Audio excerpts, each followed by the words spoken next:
Thank you, Speaker. My question is for Senator Gold, the leader, the representative of the government in the Senate. Senator Gold, last week Stats Canada released a report that noted that more than 8.3 million, roughly 23% of our population in Canada, is today either a landed immigrant or were at some point.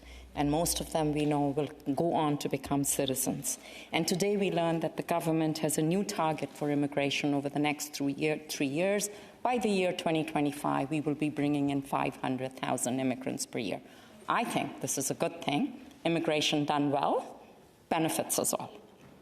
But the really encouraging thing, Senator Gold, in all of this is that immigrants are no longer simply choosing MTV, Montreal, Toronto, Vancouver, but going to other places. The Maritimes is a big winner. Wonderful.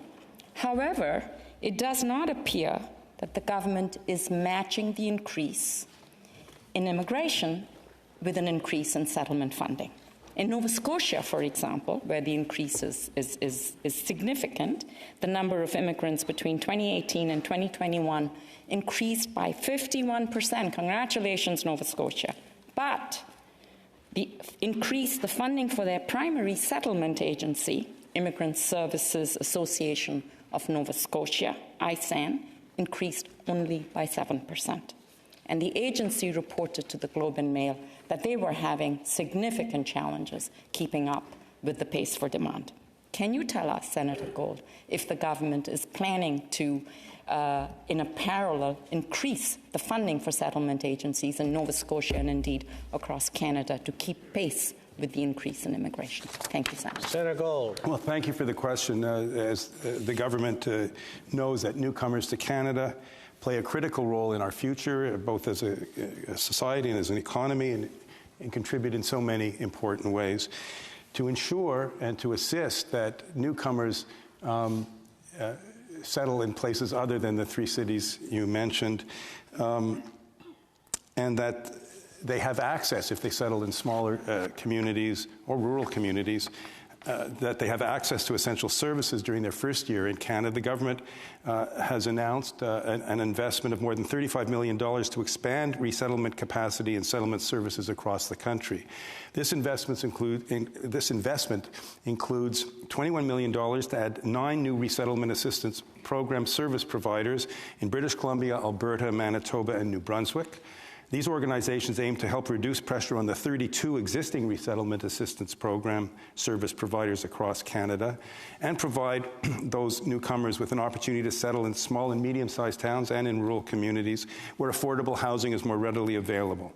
These services help newcomers, refugees, other vulnerable newcomers, and all newcomers learn the language, gain employment, and thereby contribute to their communities. So that they can reach their full potential as quickly as possible. In addition, I'm advised that $14 million will be invested in case management services for 14 existing service providers so that they can assist more vulnerable newcomers with support and referrals so that they can settle better into their new communities. This includes a pilot project aimed at bolstering Francophone case management on the prairies. Canada's success as an international leader in settlement and integration is a result of the extraordinary effort of our service provider organizations across this country. Government is pleased to be providing ongoing support to them. Senator Omidvar. Thank you, Senator Gold, for that very fulsome answer. I'm glad to have given you advance notice of it. I do have an area of concern, though. In the next 3 years, the government is planning to increase immigration in almost every category. But by the year 2025, its target for refugees will decrease by roughly 2,600 or more. My math is not quite correct. Given all the turmoil in the world, given the 100 million displaced people in the world, our own pride in being a country of refuge, Senator Gold, are we turning our back on our own brand? Senator Gold. Well, no, I don't think Canada is turning its back. I think it is always a matter of ongoing consideration and review as to what the right number and profile of newcomers are. I think that Canada's record is an exemplary one. And again, without burdening the chamber with more facts and figures, the government continues to invest significant resources to make sure that those who do come are, along with partnership, by the way, with provinces and territories and municipalities and not-for-profits, that our newcomers are integrated as quickly and as fully into Canadian society as possible. Senator Gignac.